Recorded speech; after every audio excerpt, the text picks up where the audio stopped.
Before I begin, if you wouldn't mind doing me the honor of smashing the living crap out of that subscribe button and the notification bell so that more of me show up in your feed, I would really appreciate it. And I would doubly, nay, triply appreciate a look over at patreon.com/AdamDoesMovies. That's where the upper class goes to really taste the finer things in life that I have to offer, such as exclusive movie reviews every month, vlogs depending on your level of support, and you can even get a shout out like several do at the end of all my future videos. Those are the kings, the real creme de la creme.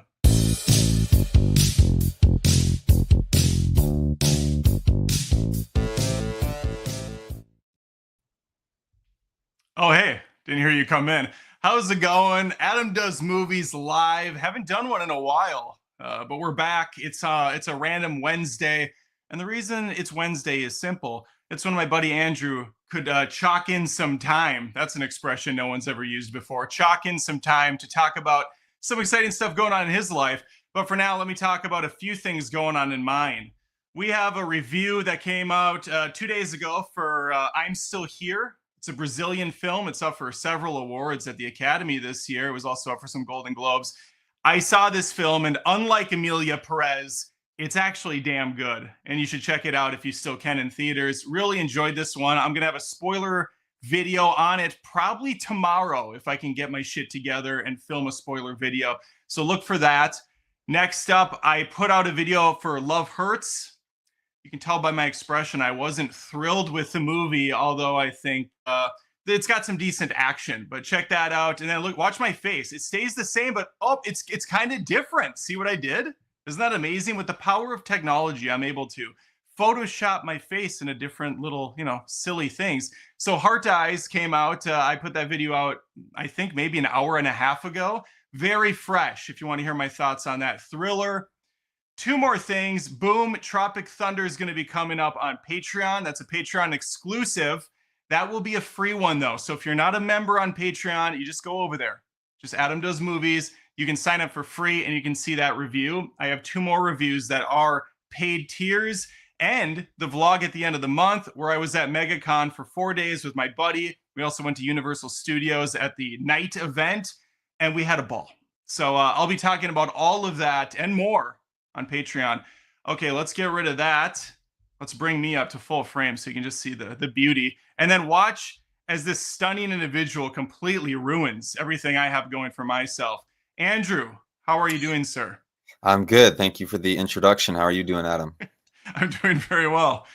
Andrew, Andrew reached out to me maybe 2 weeks ago, maybe not even that long, saying, sir, he came to me with tears in his eyes. Sir, Adam, I love your stuff. I respect you more than any other movie critic. This is, of course, verbatim, right, Andrew? I'm getting this 100%, yeah. No, he emailed me and just said, hey, I made a movie. Maybe you want to check it out.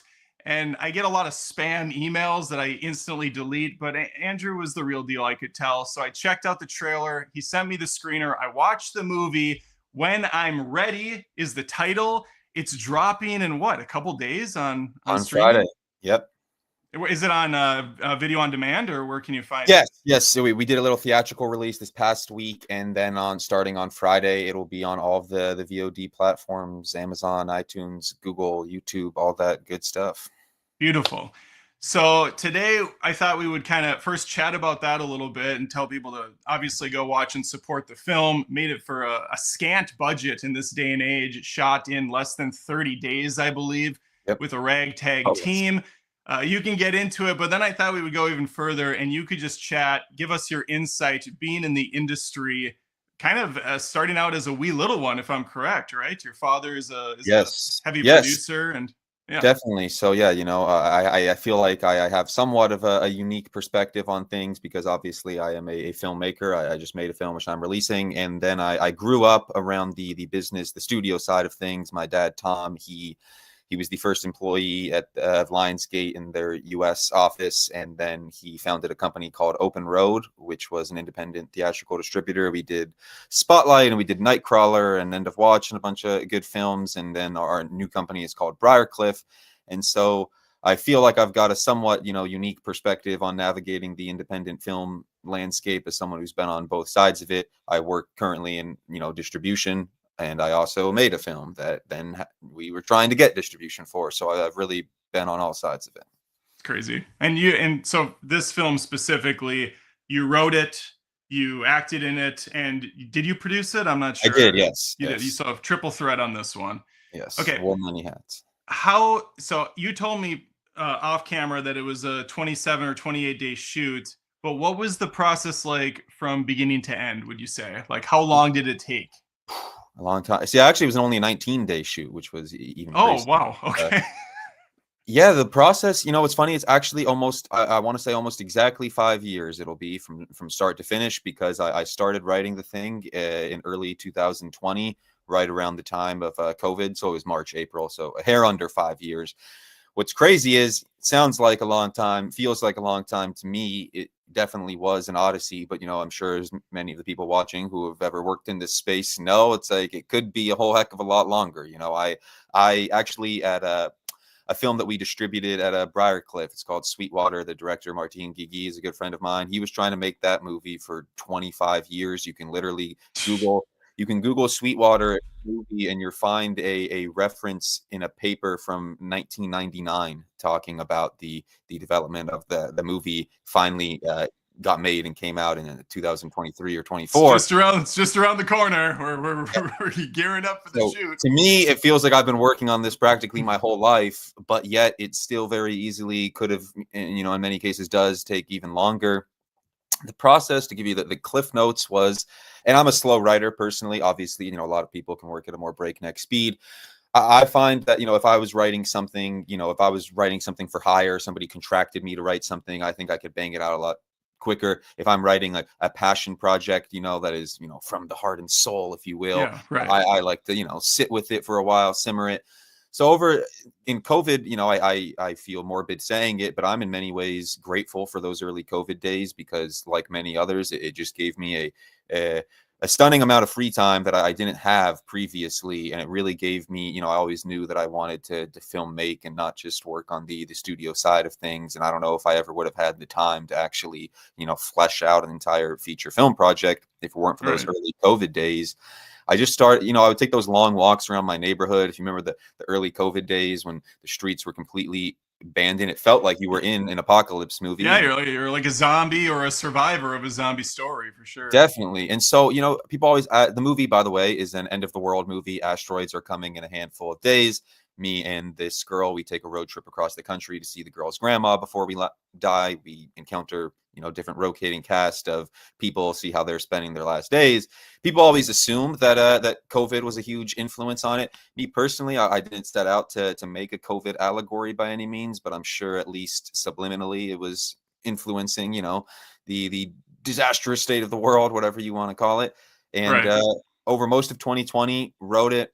In early 2021, I reached out to a guy I knew who was a director. I said, hey, how'd you like to direct this thing? At that point, it was actually like a 60-page featurette. So, of course, I had set out, the whole thing started, it was supposed to be a short film that me and a girl I knew from acting class were going to make together. One thing kind of just led to another. It snowballed. I ended up with a 60-page featurette. I'm like, great, Andrew, you idiot. Now you've got neither. Now you've got neither a short film nor a feature film. I'm like, what the hell is this? It's 57 pages.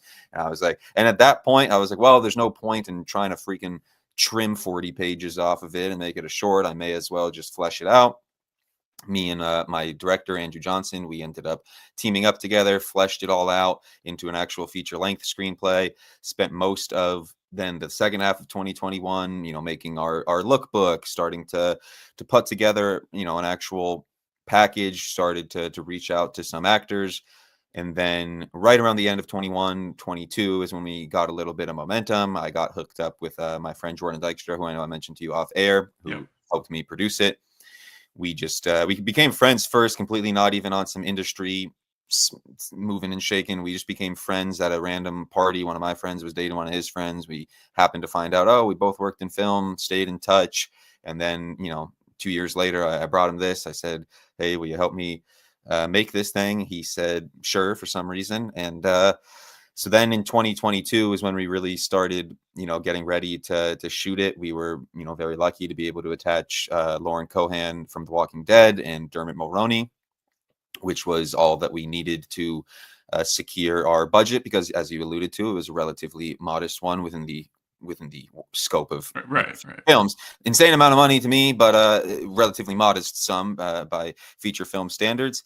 And then we shot the thing at the end of 2022. So it's been over 2 years now. Then spent all of Jeez. 2023. Again, I like to take my time with things, and weren't in any huge rush. Spent all of 2023 really cutting it. Oh yeah, I 2020. didn't even ask. So did you edit it or did you have someone else No, we had working an on it? editor, but we were in the edit room with her. Sophie Dick, shout out to her. She's Okay. incredible. She became like a second mom to me. Through many long sessions of me pulling my hair out, almost losing my mind. She would always talk me off the ledge, and so I spent all of 2023 cutting it and doing the post, and I really fell in love with the. That's when I really actually fell in love with the filmmaking process. Was nerding out over the minutia of sound design and all of that. I always joke I'm probably absolutely insufferable to watch a movie with these days, because I'm like, I can't even focus on the big picture things like story and plot. I'm like, wait a minute, did you hear that car go by in the Oh background? my Like, God. I can't believe they didn't scrub that. I'm not like that anymore. I got like that for a while I was in the midst of this. I'm now recovering. Dude, I just did that yesterday or a couple of days ago with my buddy. We were watching Love Hurts, and there were several moments in that movie where the audio was definitely peaking. I was getting that harsh audio, and I turned to him like, "Are you hearing peaking on this? Like, what the fuck are you talking? Just shut. No, I don't know what you're talking about." Like, fine, See, fine, fine. I get why people find it annoying, Yeah. but to me, it's annoying that happens, because I'm like, it's one thing when that happens in a small independent film. It's like, all right, Right. whatever. They maybe didn't have the money to fix it. When you see shoddy-ish work in like a big studio film, where that's what Mhm. drives me crazy. And I'm sure we'll get into this later. It's like I went to watch Sonic 3 with my little brother not too long Yeah. ago, and I really liked the first one. I didn't see the Mhm. second one, but I took him to see the first one. I really liked the first one. The third one, I did not think it was bad by any means. I did not enjoy it as much as the first one, and there was a lot of like that small nerdy stuff which like people won't really mind, but to Yeah. me it showed like there was not as much attention to detail in this one, which just shows that like nobody at any step of the process, from like the studio executives, the filmmakers, actually cared about it like it was their baby. Because if somebody's caring about it like their baby, they're not going to let little things like that slide. Right. Right.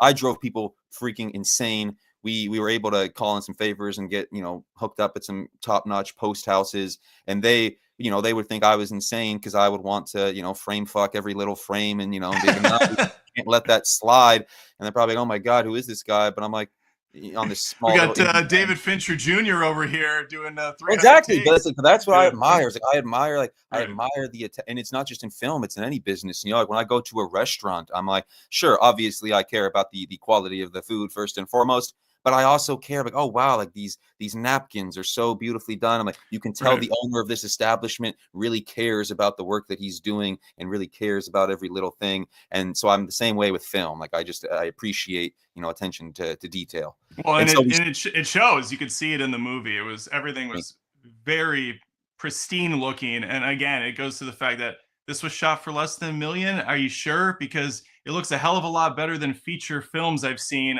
by like Disney recently. I would tend to agree. Thank you so Yeah, of much. And it's course. because it's in large part because, like I said, we were able to outkick our coverage and stuff, like calling it. Like, we were at a post house that our budget was 750K, that we never normally would have been at for a Hmm. movie of that size and whatnot. And we had just really, it's to me, and it goes to the independent film landscape. Everybody will tell you that, oh, if you're making a lower budget film, you have to be contained. You have to be a single location horror film, or like you have to have only 4 characters and nobody leaves the room the whole time. And I'm like, that's really not true. You really can pull off scope still on a lower budget if, and this is a big if and very important, you have a team of hardworking professionals who care about every little fine detail of their craft. And in this one, we were very lucky for that to be the case. It's so funny you say that. I met a couple people. I was at MegaCon, a few fans of the channel that I met up Mm. with at the Universal City Walk, and one of them, uh, he was telling me that he's worked on small productions for films, and he ended up having to be the key grip on one because the key grip that was there was basically in the corner just playing with the bubble wrap. and wasn't doing his job. And so then he's ended up doing the lighting at one point, and Wow. basically he's like learning on the fly all these different hats to wear because the people that were hired to do them were just lazy or uninterested for some reason. I don't understand it myself, That's but that, I love that, and that's what I personally love about, independent film. Obviously, it might not be as glamorous or as sexy, as a big budget blockbuster, but yeah, there's just more soul. It's more of a family being on one of those things. The second film that I produced, which is still in post-production, is it stars the actor, the comedian Rob Riggle, if you know him. oh He yeah, was yeah. in The Hangover and Step Brothers. He's done a He's million been on big Modern budget Family. He was things. in that terrible Dumb and Dumber too. But He's yeah, he's yeah. every He's studio everywhere. comedy in Yeah. like the 2010s. He's Right.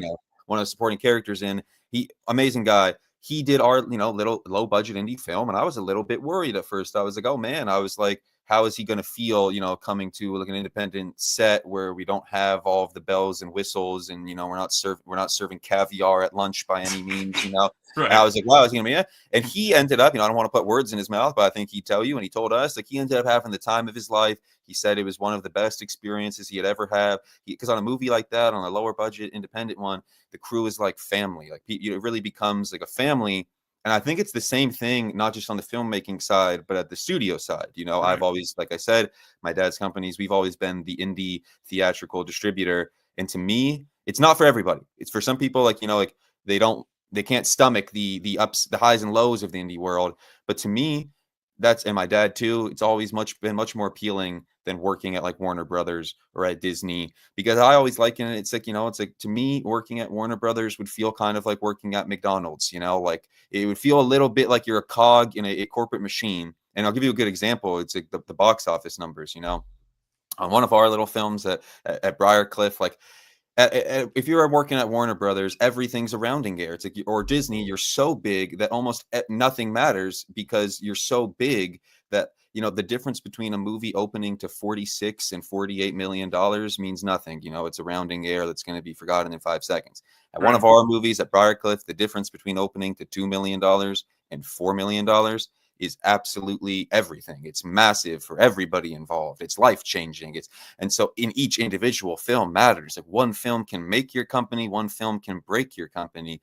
And to me, I find it's like working at a startup, like a Silicon Valley Right. startup.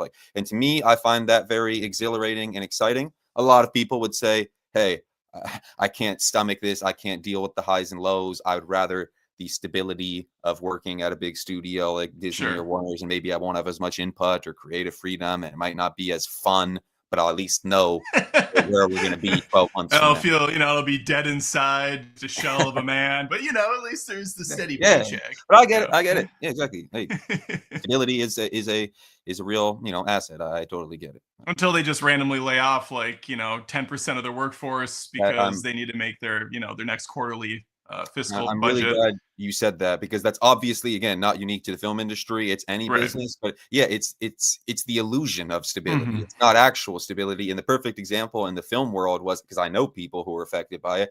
I know somebody who took a job at 20th Century Fox in large part Mm. for the stability. Oh my God, it's 20th Century Fox. We're going to be here for the next 100 years. Oh, we're merging with Disney, and now a lot of these positions are redundant, and now tons of people in your department are being laid off. And so it Yeah. wasn't actually stable Right. at all. And I imagine those resumes, it's a little tougher to get a job kind of adjacent to what they were working at. So Yep. that's yeah, that just sucks. Well, yeah, a little bit of background on uh, your current, I guess your dad's current studio. You guys also did Werewolves, which I did not care for, and you did The Apprentice, which was up for several awards. And it's so funny because Andrew, in his initial email, said, "Hey, I watched your reviews of these. I know you did not like Werewolves, and you were kind of hard on Apprentice." So that was the thing that jumped out to me more than anything else, was you appreciated my viewpoint and you weren't just instantly like, nope, I'm not going to this guy. He crapped over a film that, the company that I'm currently putting a film on, produced. So Totally. that was huge to see that. And that was an instant like for me, like, all right, I'm going to check this guy out. I Well, like his, totally. Because you hit the nail on the head. Because I yeah, respected your viewpoint, and to me, it's like It's an important distinction because I feel like I've got pretty thick skin. I grew up around this business. I've heard it all. So I feel like I've got thick skin. But that being said, some people might feel like I don't, because I would be the first to tell you I would get upset about plenty of, the Apprentice reviews or whatever. And to me, it's Hmm. not about the whether or not someone liked it. It's about the substance of the review and why they did or did not like it that I Right. may take issue with. Like for my film, when I'm ready, I always joke. I'm like, there is a world in which there is a 0-star review that absolutely rips it to shreds that I don't mind at all. But then Right. there might be a 3.5-star review that's actually pretty positive, where I'm like, like, to me, it's the type of criticism, it's like, if there's plenty of I think almost any film, like even Citizen Kane, someone with a critical eye can could probably Of find some course. things to pick apart. No movie is flawless by any means, and so a movie like The Apprentice, I don't mind at all if it's not somebody's cup of tea. But some types of the criticism, it's like some of the stuff, like the criticism of The Apprentice that I would see would just boil down to, like, either you like Trump and don't like the movie because of that, or you don't like Trump and you don't like the movie because you Right, don't think right. it's well enough. There's no nuance to the conversation. Like, None. what is the story? Put the person aside. What is the story actually Exactly. Like, telling? it's a How is it criticisms. crafted? How was it acted? Which I had no problem with any of that. In fact, I didn't dislike The Apprentice. I just thought it Oh was no, a little disappointing at the end of the day because it's a story without a real ending.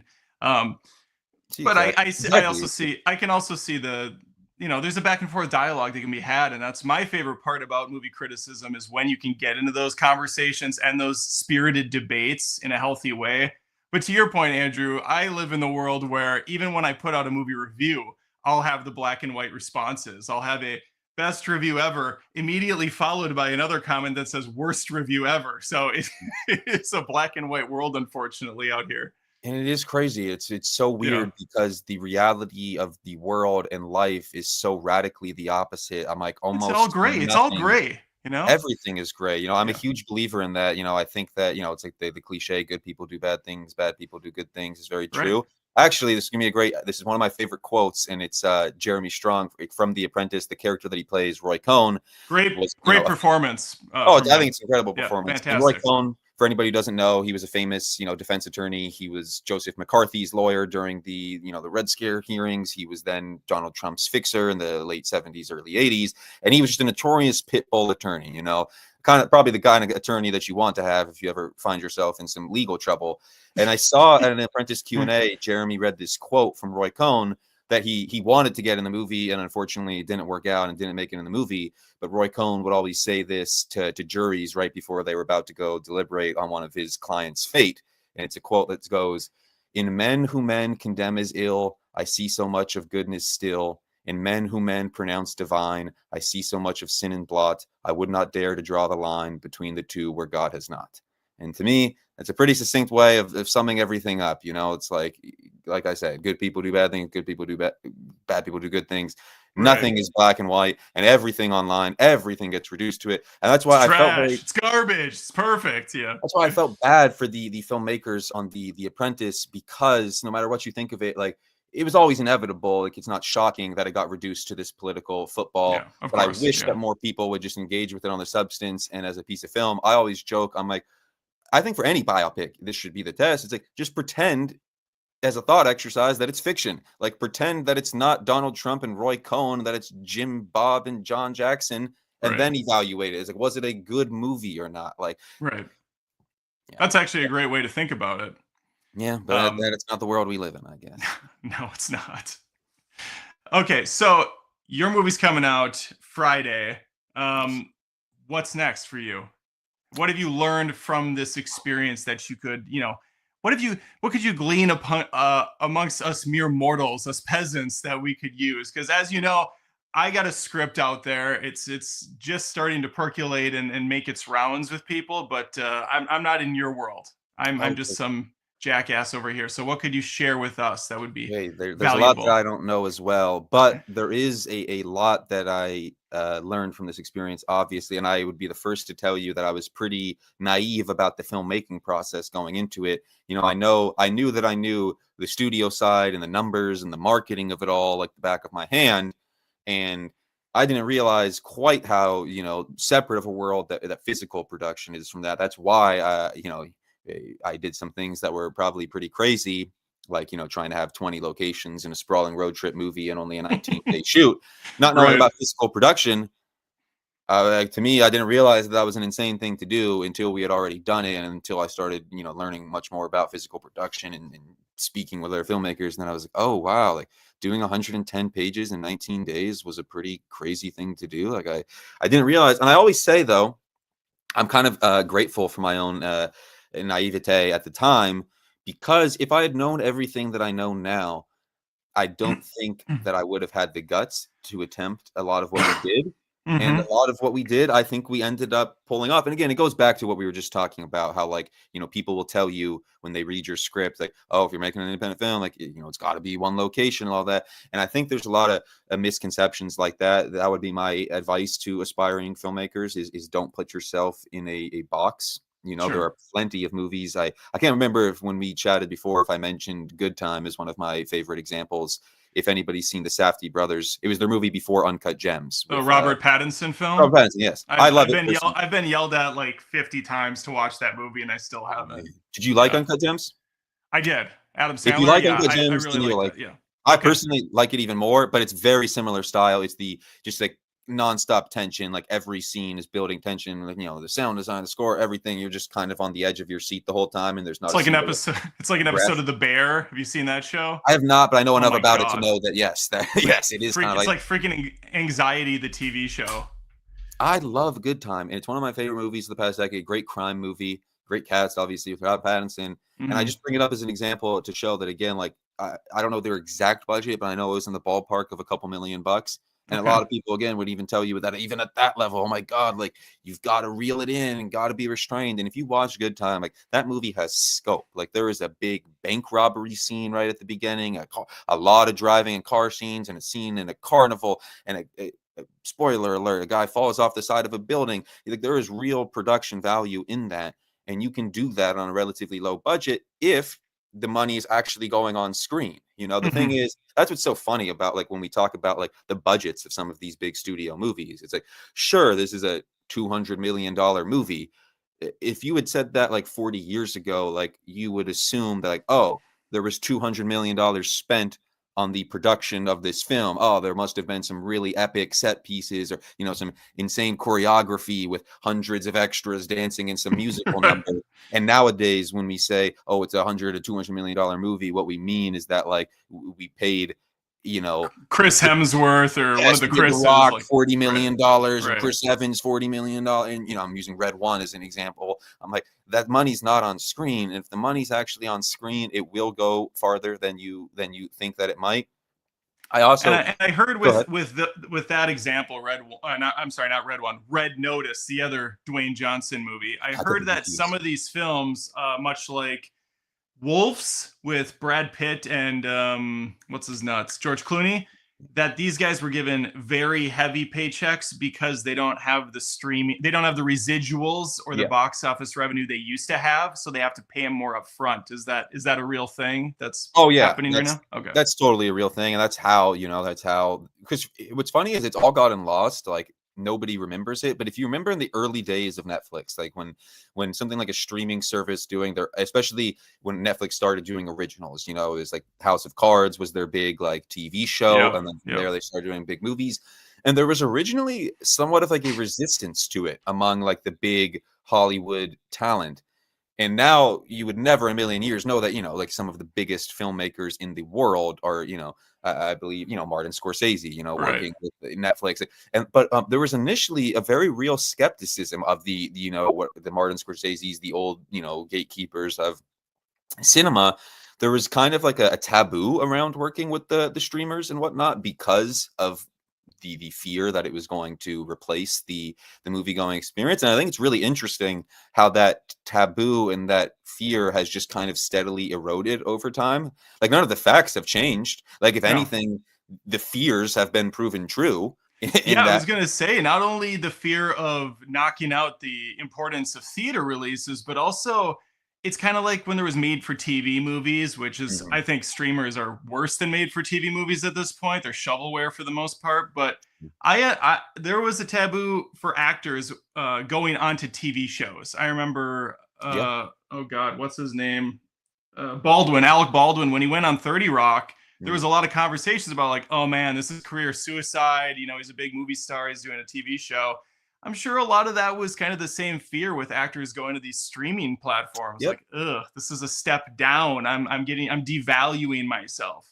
Yeah, I think you actually just made a savvy point that I didn't even realize myself, because I was about to say, like, it's kind of funny how, like that taboo or whatever just kind of like eroded, even though the facts never changed. And now that you just said it, I'm like, huh, yeah, because it was probably never actually about the sanctity of cinema and the theatrical Exactly. experience. It was probably actually just about ego and like, oh yeah, this could be, bad or we could be cheapening ourselves. And then once they realized that nobody cared about that and that streaming was the future anyways, then everybody kind of quickly got on board Right, and everybody exactly. forgot about, wait, I thought we were supposed to be saving the theatrical movie going experience, like and Yeah, and same thing. it seemed early on like they kind of either pretended or were genuine about making movies that were kind of good on Netflix. Specifically, you had Marriage Story with Adam Driver and Yeah. Scarlett Johansson. That was a good movie.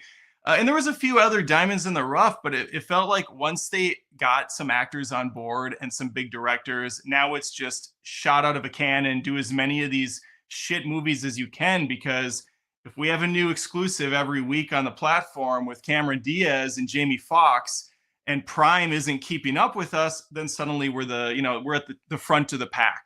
Yep. But they're all doing it. So you have a Yeah, new it's Kate, really Kate Beckinsale movie out like every other week on Prime, and it's just hard. It's hard to keep up with. Amy Schumer dropped a new movie. It's trending number 1 on Netflix. I don't even know what the hell this is. really, yeah. she's Oh yeah, I heard something. No, she's I the perfect. pregnant. Another great example. I was just talking with somebody earlier today. Did you hear about You're Cordially Invited? The No. You haven't even heard? It's a Reese Witherspoon, Will Ferrell rom com. It just dropped on Oh Prime. yeah, it was on Prime. I saw some ad. I told my wife, I was Imagine like, saying 10 years ago that there would be a Reese Witherspoon, Will Ferrell movie and nobody would even be aware that it was going on. Like right. it is crazy. And you made another good point that I had forgotten about. A Marriage Story. That's a very interesting example, because yeah, it did seem like that in The Irishman too. It did seem like that was the, direction for a little bit. I guess it still does happen a little bit, but yeah, it seemed like it was more towards, you know, original stories from Hmm. very acclaimed directors, from like true like cinephile directors, like Noah Baumbach, Right. Right. and then it's kind of the whole industry too. It's not, I think they were probably just following the industry wide trend. They were probably just, taking their points from what Warner's and Disney and everybody else was doing, because some point recently it flipped into everything has to be like world building. Yes. Everything like has to be a potential franchise. Like A Marriage Story, if it could be the greatest movie of all time and win 10 Oscars, doesn't matter, because there's no clear path to like A Marriage Story 2, 3, and 4 if it Right. works, which is just, and it's the story of this business is just failing to see the forest for the trees and just short-term thinking, and just nobody's actually planning for 10 years down the line. Everything is just this immediate, like, how much can we squeeze out of this last little thing of Right. toothpaste? Like, it is mind-boggling, because I'm like, man, imagine if Netflix had just kept making movies like A Marriage Story, Yeah. instead of, I don't know one person who sat down and watched Red Notice, from start to finish. Red One, I actually caught a decent amount of, because Amazon was so desperate to shove it down our throats. I Yes. don't know if you noticed that, Amazon has the Thursday Night Football NFL games now, and Oh, so okay.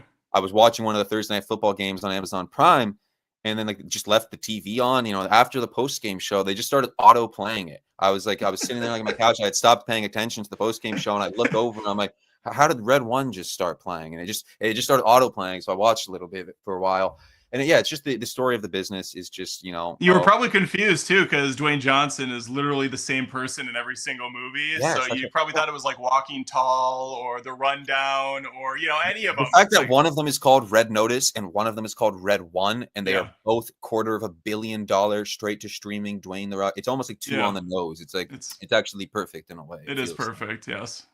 so. Yeah. So I think that's the problem with the streamers is, again, it's short term gratification, And I guess, it seems to me, and it's funny to say this because I haven't really watched much of the Apple TV content, Mhm. but it seems like, to their credit, they are taking a different approach. It seems like, and it's because I think also, like, Apple as a tech company, they don't have like the IP built in for like franchises, the way that, like, Right. oh, Peacock is like, oh, we're not going to make any original ideas. We're just going to turn old NBC properties that we have the intellectual rights to into something new. We're going to do a Saving by the Bell reboot or a Fresh Prince reboot or what Right. have you. So maybe it's by necessity and it's not actually a creative choice, but whatever it is, Mhm. it seems like Apple has taken the opposite approach. I appreciate that they're kind of zigging when others are zagging, because, I was thinking, I was like, oh, The Irishman. And then that made me realize, it was like, wait, Apple did Killers of the Flower Moon, you know? That's Like, right, they did, and they had a. I mean, it did have a. I think it was a full release though in theaters as yeah. well. So they do. They have a different kind of. I don't know what their what their deal is with their distribution, but it seems like they have full theatrical runs, and then they go to the streamer maybe like a week or two later. It's Yeah, pretty interesting. much. And what's funny is that was the plan on Wolves, the George Clooney, Brad Pitt one. That was actually somewhat controversial because that was slated to be a wide theatrical release. And then at some point, I can't remember exactly when or why, but months out from that release, they just kind of scrapped the whole theatrical and just kind of like a Friday news dump. We're like, hey, never mind. Mhm. Actually, maybe it's because the quality wasn't as they had imagined it would turn out. I haven't seen it yet. And I haven't seen Severance, but everybody says it's amazing. Have you seen it? That was on our list. Instead, we watched Silo because I love Mm. Rebecca Ferguson, and that show, just like most of these TV streamers, it feels like there's a concept for about 3 episodes worth, and then they have to milk it for Mm. seasons. So after about 3 episodes, I was really checking out. It became stupid. That's why I prefer film to TV in I general. agree. I agree. Mm. I do too. I had a question for you since you're big on the production, or you're like a numbers guy, right? Um, So, Okay, so the big thing that always gets talked about, and I assume this is only for Disney and maybe like the bigger studios, is the marketing cost. So when we talk about the financial, I guess, box office revenue of a film, like let's say The Little Mermaid, the live action remake, or whatever, any movie that has like a $300 million budget, is it true that they actually need to over double perform on that number because the marketing accounts for like another 50% that they don't talk about? Is that really a thing? yes, it's very much a thing. That's what's so interesting about the economics of Hollywood, though, is that there are rules of thumb, like rough, like, oh yeah, maybe we're gonna spend roughly X% or whatever, but it really does vary drastically on a case by case basis, and that's why it's almost impossible, unless you have inside information from the studio. It's almost impossible to ascertain what their actual break even number on a film is, again, unless you actually have seen the deal. And that's why for the longest time I've had a bone to pick with the Hollywood Reporter or Variety or Deadline, because there are some people in the business who do it very well. I don't know if you know a guy named Matt Bellany. He now writes for Puck. He was the Hollywood Reporter for a while. He is one of the rare people that I always hold up as an example of, like, he truly gets the economics of what he's talking about. And I'd be the first to tell you it's very complicated, but there are a lot of like industry press who print things very confidently as if they know what they're talking about when they don't. And so, to answer your question, I not having worked at the big studio, I can't with 100% certainty tell you their details. I can tell you our experiences at Open Yeah. Road, doing pretty wide releases, still doing 3,000 screens, grossing Hmm. 40 million bucks. And on those, I always bring up, there's a lot of things too, like there's a lot of things called service deals in the business where a film and the filmmakers and producers might raise their own. It's called P&A, by the way, is the prints and advertising is the money, is Okay. the marketing money. It's called P&A in the business. There's a lot of cases where the filmmakers might put up their own P&A and then they just have the studio service it. So we call it a service deal. Like, we book the theaters, we will cut the trailers, we will run the marketing campaign, but it's your money. It's your marketing money because we don't want to take this risk. And then whatever Right. comes in, we're going to take our cut. We take our 10 or 20, whatever percent distribution fee and keep it moving. And so on a service deal, and that's, for example, the Horizon movies, the Kevin Costner Yeah, movies, yeah, yeah. those That's were service. critically acclaimed, successful yeah, films that no one saw. Yes. Exactly. Yeah. But Yeah. those were service deals. Like Kevin Costner and his group of investors and producers, whatever, they raised, I think it was Warner's who released it. They raised their own marketing and P&A money, and Warner serviced it. So even if it does $0, it would be impossible for Warner's to lose money on that movie because it wasn't their money. And so, Wow. and the industry press they don't grasp things like that. And I'll never Yeah. forget, I still have a bone to pick with the Hollywood Reporter to this day, because I'm sensitive, like I said, about our family business stuff. And Sure. I've been obsessed with this stuff ever since I was a kid. I always monitor all of our movies, what people are saying about them. We did a film, the Hollywood Reporter prints it because it did no business, which was true. Definitely did. It definitely bombed, but it wasn't our bomb. And it was a service deal. And the Hollywood Reporter prints, it's a bomb. It's a disaster for Open Road. They're going to lose a fortune. And I'm sitting here knowing what I know. I'm like, that's a service deal. Like, it was the filmmaker's money. The movie could have done $1, and guess we're going to take our percent of that $1, and then we could not lose. And people don't. So there's just, Because you guys just distributed it. yes. And so I'm You didn't being have any skin in the long-winded, game, but right? my answer is there's a million different equations on one of our films. I'll tell you, basic to answer your actual question. On one of our films, the economics usually broke down for us, and again, I'm sure it's different at the larger scale, that Right. we usually had to gross about what we would spend in order to break even. So on one of our, wide releases, like, End of Watch is a good one. Like, that was Mm-hmm. 2,500, 2,700 screens. It grossed 30 Oh, it's a million. good flick too. End of It is. Watch. Oh, I love Yeah. it. On a Yeah. movie like that, and with variants on either side, on one of our typical open road wide releases, we would spend about 25 million on the P&A, on the marketing. Mm-hmm. And that usually meant, because there's so many variables, because it all depends. How are you going to do on DVD? How are you going to do on home entertainment? What kind of streaming SVOD sale are you going to get? How are you going to do on airlines? So it's not an exact science. The general rule of thumb was that we had to gross what we spent. So if we spent 25 on End of Watch, our usual break even number on the box office would be about 25.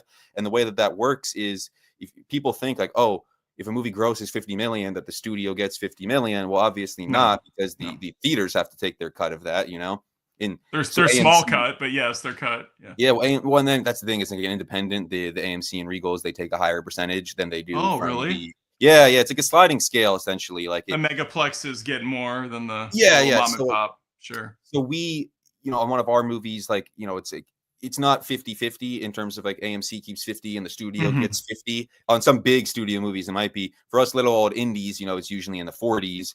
And Sure. then for every, like, it's like a sliding scale. Like, oh, if you gross 10 million bucks, I'm making these numbers up. If you gross 10 million bucks, then you get 46% on your film rental. Once you cross 20, then you get 47%. Once you cross 25, then 48%, and yada, yada. So if you think about it, if a movie grosses 50 million, only 25 of that's going back to the studio. 20. Interesting. So if we release a movie, we spend 25 on the marketing and we gross 25, we actually only get 12 and a half from the theater. So we've still got to make up some of our other money.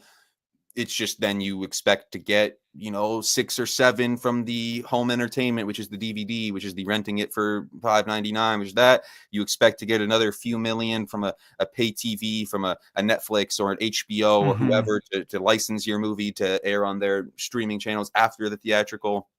And there's a bunch of different revenue streams. And so for us, it usually always added up to, we need to gross what we spend on the marketing. And if that happens, and then anything over that is usually the illustrious, the elusive back end. Nice. Yeah. Well, thank you for answering my It's question. nerd shit. I'm sorry, but yeah, I could go for I could write a dissertation on it. No, that's good. There's a couple super chats I want to get to them before I forget. Maddie Camaccio for 199 says, "Need a rant on all the grifter channels, man. Oh my god." Yeah, I know. There's a lot of those. What's a grifter channel? The guys that are like, Disney's woke, and then they make like 1,000 videos on how everything is woke and Like DEI. clickbaity, like lowest common denominator. Yeah, Brie Larson sucks. Rachel Zegler should die. Those types of videos. Really, really highbrow stuff. The Blind Cinephile for $5 says, "Can I get any advice on getting a screenplay out for studios to look at it and try to get it made? Been writing one and want to know how to get it out." Yeah, and we all. Well, Andrew, what's the secret ingredient? Well, the funny thing is, the secret ingredient is that there is no secret ingredient. That and me and you talked about this a little bit, Adam. The current state of the independent film landscape is It's beautiful that it's been very democratized in many ways. It's never been easier to make an independent film because the barrier to entry is lower, equipment is cheaper than ever, and as I mean you were discussing, Adam, just the very invention of the internet, the fact that we are having this live stream right now makes it Right. possible for people like me and you to connect and talk movies in a way that we wouldn't. I think my general advice would be, and I don't know anything about your background. I don't know what connections or anything I that you should might keep that have. up. Let's assume that you've got none and that you're starting from a completely blank slate. My advice is one, it's a numbers game, and to throw shit at the wall and see what sticks, and to leave no stone unturned. And you cannot be afraid to pester somebody or to annoy them. The worst that they can do is say no or not get back to you. And it's like, if you send out 500 queries to agents or people at production companies, whatever, sure, maybe 490 of them aren't going to get back to you, but 10 will. So that's bottom line advice. Second, I think it's really, really important, and Adam, me and you touched about this a little, to make a Yep. very good lookbook or deck for your script. Because if you think about it, it makes perfect sense.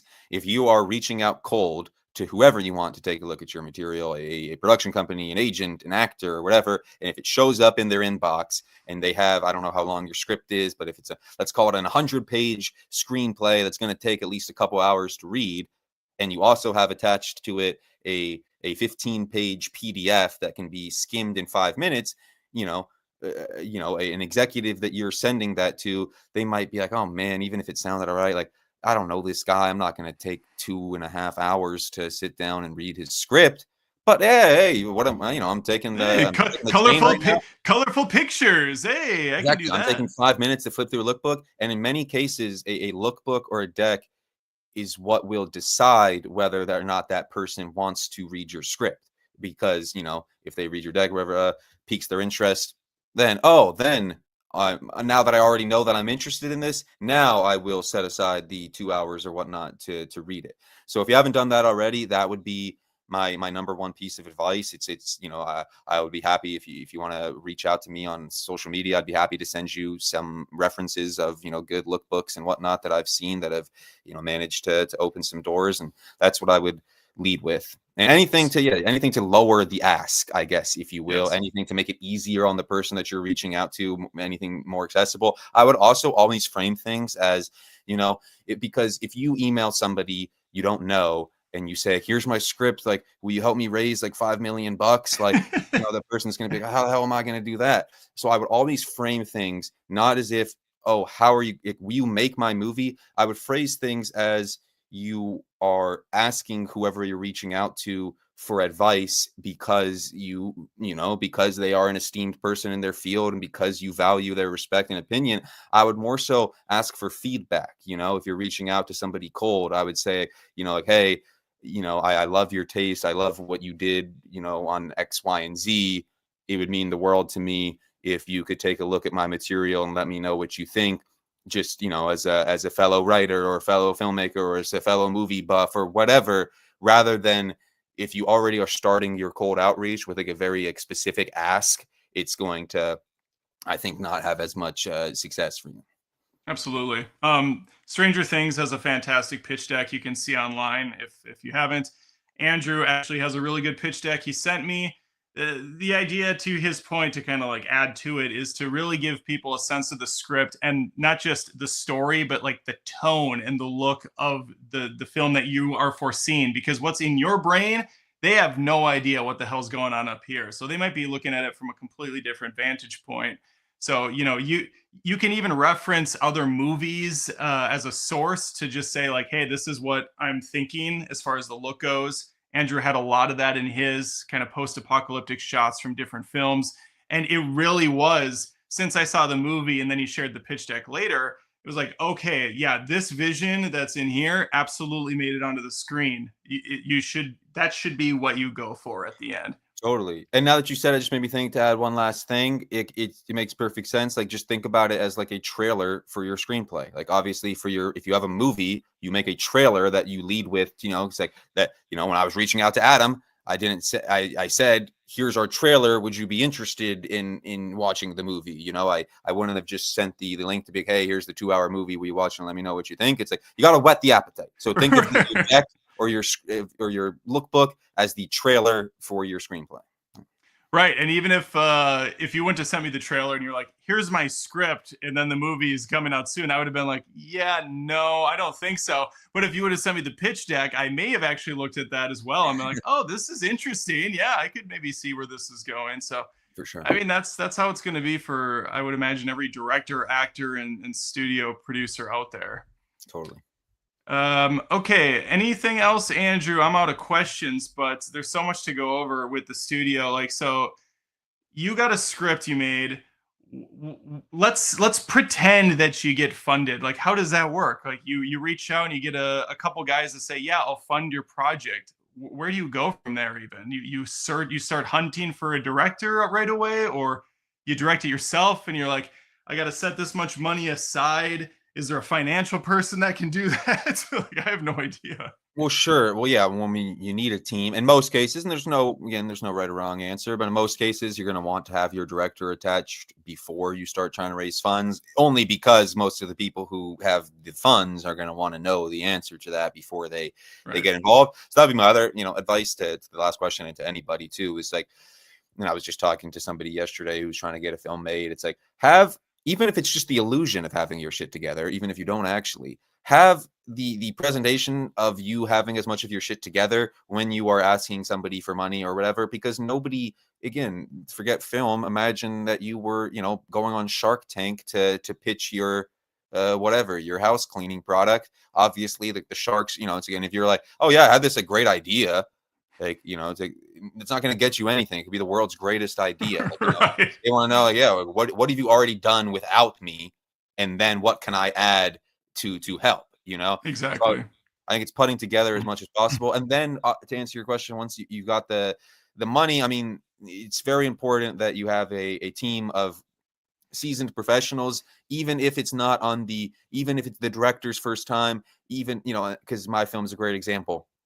It was the director's feature world debut. It was my first time writing and producing a script, but we had at least a couple of really seasoned veteran hands in the room. Our line producer is a guy named Liam Finn, who if anybody is ever in the Los Angeles area needs a line producer, UPM on anything, I cannot strongly recommend him enough. He was like the father of our set. He was the and the line producer is the one who is in charge of all of the money and making sure that not a single cent gets, misallocated. And so I think on any film set, but particularly if it's an independent one where it's going to be kind of, running out, there are a lot of things that can go wrong on an independent film set. Things can go off the rails very, very quickly. And that's why I think that having an experienced line producer / UPM is probably the most important, box that you can check if you were putting together an independent film. The director can be green as hell, and it sounds weird to say because obviously, the directors, consider the most important part of the film. The director can be green as hell, but your line producer and UPM cannot be. Your line, you need a bearded, grizzled veteran for that. And that is one of the first things that I would be looking to put together if I was assembling anything. And one when you see one, because I always say about my guy, Liam Finn, who then, he was my first phone call when we were making that Rob Riggle movie that I mentioned, the next one of the year. He was my first phone call. I always say, if I'm opening up a restaurant one day, Liam Finn's going to be my first call. And you really need a guy like that, because it doesn't matter like what industry it is, like somebody who can run logistics, somebody who can, keep the train on tracks and on time. Awesome. That's great advice. And so then, what do you got next? What's going on for the future of Andrew? Well, it's a good question. I'm a bit of a jack of all trades, master of Mm-hmm. none. I hope to be lucky enough to be able to continue to film make, and I am writing something that I think is going to be very good, and I would love to continue to film make in the meantime, when we all, in the meantime, my day-to-day stuff is the Briarcliff side of things, and we've got a really exciting 2025. I'd be curious. I hope one or two of them ends up on your channel, Adam, because I'd love to know your thoughts. We've got a movie called My Dead Friend Zoe, which is coming out in just over 2 weeks. That's Morgan Freeman and Ed Harris. It played South by Southwest last year, has 100% of Rotten Tomatoes. Everybody loves. You can be the first person to give it a negative review if you'd like Oh, to. beautiful. That's always the best place to be when you get that Rotten Tomato down right away. Now, you know what? Since you have some connection connections, I believe, over at that studio. If you could get me some critic access to those screeners ahead of Oh, for time, that would sure. be beautiful. We'll talk, but definitely. Yeah, Um, it's busy. awesome. I assume your script that you're writing now is When I'm Ready 2, Chapter 2. You got to keep going with the franchise and That, milk it till it's dead. that's why I hate franchises and sequels so much that I made a movie where everything ends. So it would be the sequel would have to take place in the afterlife, but maybe a prequel. Maybe a prequel. Nice. Oh, that would actually be great.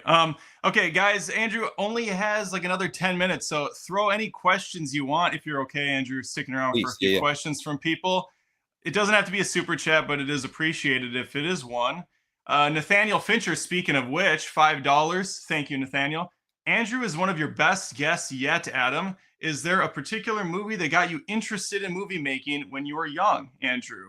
Oh, I Mm. thought that was for me. Thanks. No, I guess you get that, Andrew. Fine.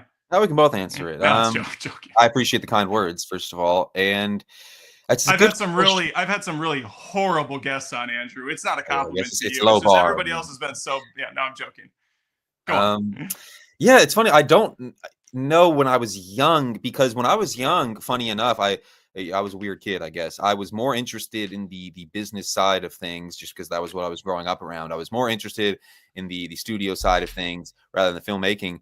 The So the film that I saw that actually made me want to make movies came a little bit. It was not when I was a child, but it was when I was a teenager, and it's relevant to my film because it's I think what really piqued my interest in the disaster like end of the world genre. I saw a movie called The Rover with Robert Pattinson and Guy Pearce. It's an Australian film.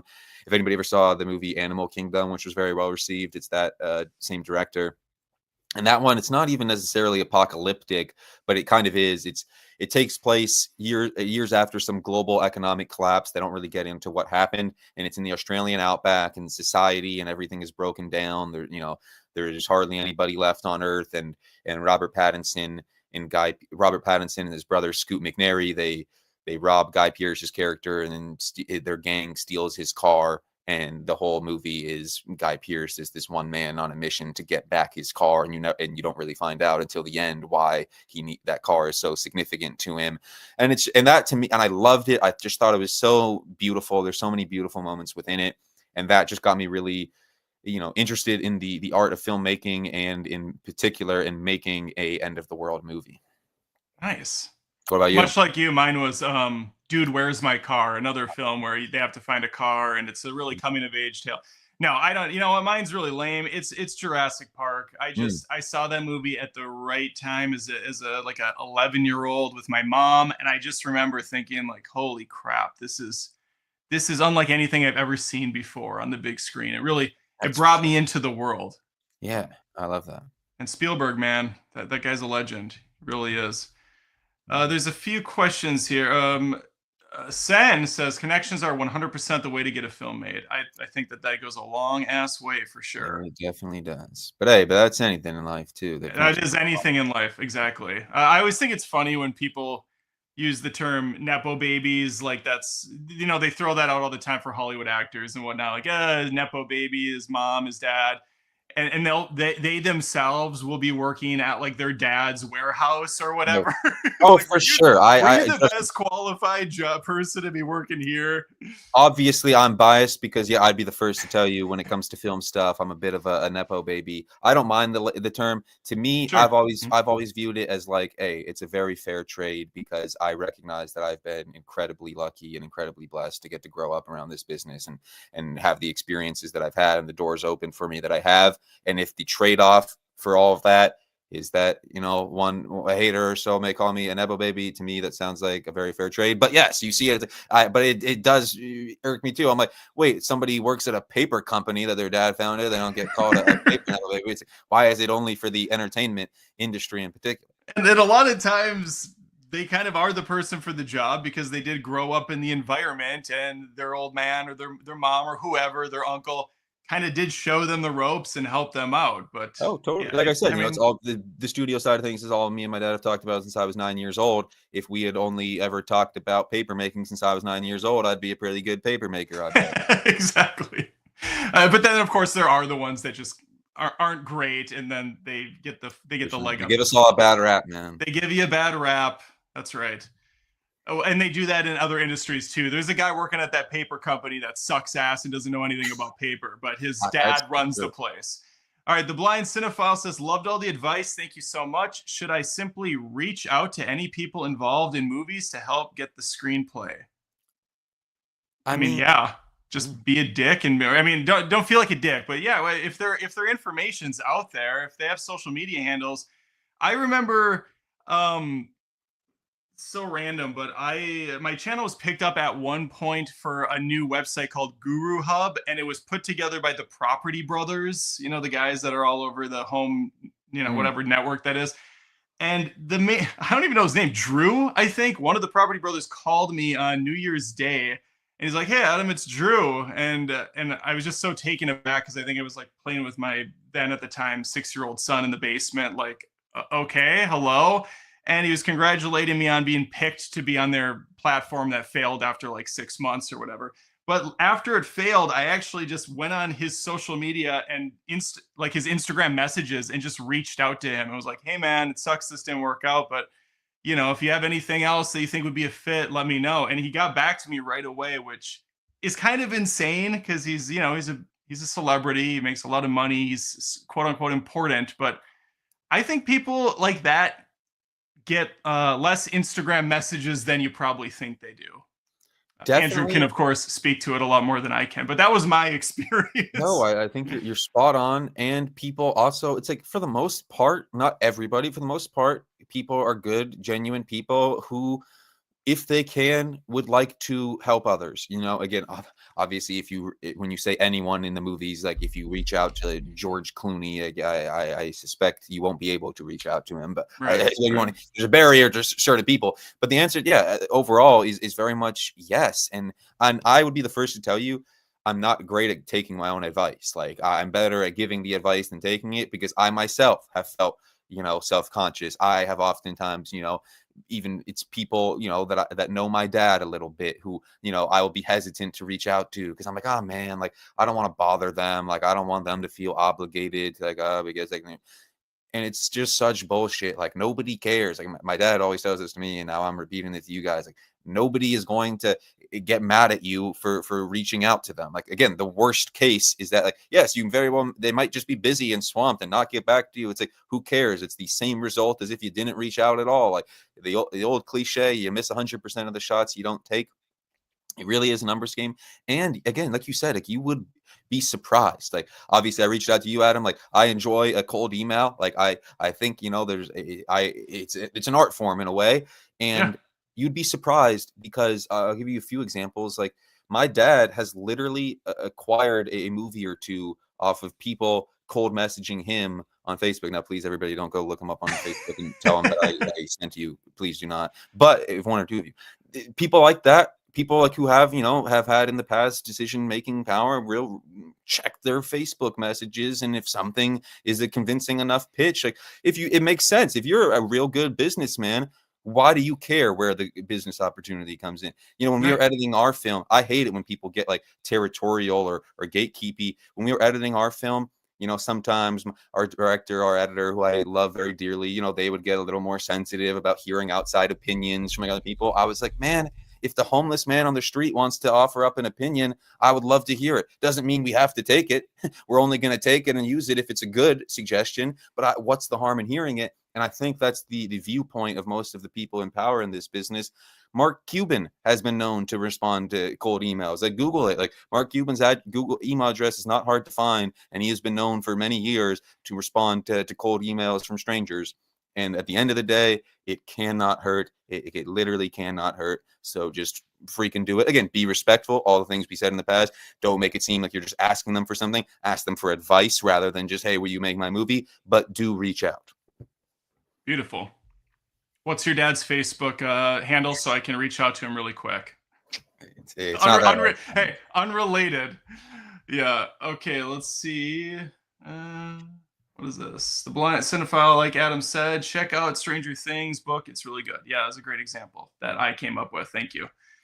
Let's see. Lady Raven from Trap is my favorite nepo baby. I'm not familiar. You didn't? Did you see Trap? Nuh-uh. Oh, it's so stupid. Josh Hartnett movie, M. Night Shyamalan. M. Night Shyamalan directed. His daughter plays Lady Raven. She's a pop singer in the movie. It felt like they built this entire premise around her being a pop singer, and she even They probably has like did. a full album on Spotify as Lady Raven. So it was just, Wow, it interesting. was pretty Based brutal. off, yeah. Pretty brutal. Yeah. Let's see. Oh, here we go. Is Andrew related to Ashton Kutcher? You know, he's never been asked this. I definitely didn't bring it up to him the first time we talked. I know that. Yeah, it's been a surprisingly large part of my life. It started when I was 7 years old, and it's been a thing ever since. I used to tell people he was my uncle, like I used to tell girls that in middle school. It didn't really work as I anticipated that it would, but yeah, it's been a weird thing. Like when I start growing facial hair, it starts coming out more. I'm usually clean shaven. For whatever reason, this brings it out more. It I went does. to, It's the jawline, I think. It gives you more of the Kelso look. I guess like I went to the Sundance Film Festival this year for the first time, and I had multiple people ask me if I was Ashton Kutcher. Like it's one thing to be if I was. Like some woman literally comes running out from the screen, stops me, and she's like, "Settle a bet for me." She's like, "What's your name?" And I'm like, "Andrew." And she's like, "Oh, okay. My friend thought that you asked." I'm like, the dude is 20 something years older than me, and he's Yeah, also like yeah. 3 inches taller than me. But hey, I'll take it. We've got a friend who we say looks like Steve Buscemi, so it could be a lot worse. I'll take It's you. You could do worse than looking like model Ashton Kutcher. Yeah, I think you're okay there. that. It is funny though how you say that. People do have this perception of actors staying a specific age for basically their entire life. I Yeah, mean, even at MegaCon, a lot of the actors there will still use their profile photo from their prominent show, like like Superman or that's true. Ginny Weasley from Harry Potter, still using that Ginny Weasley photo, and she's like in her 30s now. Not That's quite the hilarious. same. It's like She's still catfishing. actually very. She's still very attractive, but she wants to be how people remember her. That's what they relate with. They should make a version of the show Catfishing for that. Oh yeah, yeah, that would be good actually. Nathaniel Fincher. I wonder if he's related to David Fincher. People always ask if I'm related to David Fincher. Oh, look at that! I read it ahead of time. I cheated. I tell them maybe. Hmm. Okay. Putting some mystery on it. I like it. Yeah, I think so. Well, Andrew, this was awesome. I'm glad we got to have this chat. Why don't you pitch your movie one more time just so people know when it comes out, where they can find it, and then I know you got something else to get to in just a couple minutes. It's called When I'm Ready. It'll be on all the digital platforms on Friday. If anybody even has 2 minutes just to check out the trailer, like I said, to whet the appetite, I would love to know what you think. Feel free to hit me up. If anybody ever has any questions about any of the studio business film side of things, I'm always happy to answer them. But if you like end of the world movies, or even if you don't, I truly think this movie is unlike anything else in the genre, and I hope you give us a chance. I believe in it very deeply, and if you do get a chance to check it out, I hope you like it. Awesome. And after the stream's over, Andrew, you can tell me if there's any links and I can put them in the description of the video because a lot of people will Amazing. catch this after the fact. So, Oh, awesome. all right, Definitely. guys, thank you very much for watching, Andrew. It's awesome talking to you again. Hopefully, we have more conversations in the future. Yeah, this was And awesome. you give me your dad's Facebook, of course, and then I'll make sure to get Facebook, and then we'll have that conversation. No, this was awesome. This was. Guys, thanks for watching, and we will see you again soon. Take care. Thanks so much for having me.